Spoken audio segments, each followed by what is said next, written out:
सबके दिलों में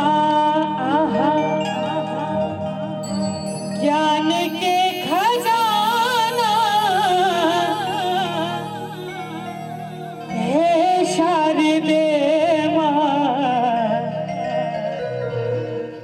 सबके दिलों में ज्ञान के खजाना है शारदे माँ। हो वो मूरत जग, हो वो मूरत जग मारय ताना है शारदे माँ। सबके दिलों में ज्ञान के खजाना है शारदे माँ। सबके दिलों में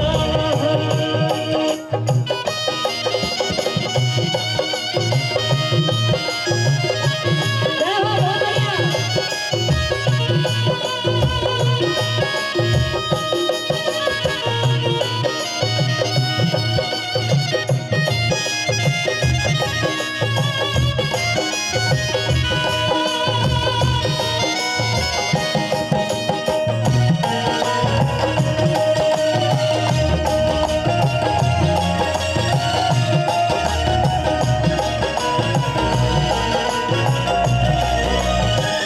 बनल अति अछि वेद ग्रंथ रचना, हमरा ल सपना बनल अतेक अछि।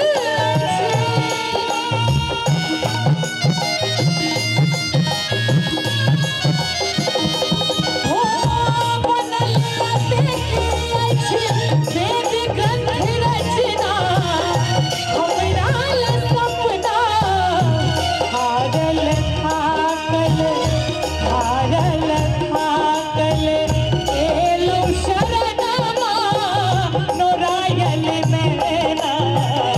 हारल थाकल एलु शरणमा नोरायल नैना। सबके दिलों सरस्वती मैया की, विद्यादायिनी की।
के मिलो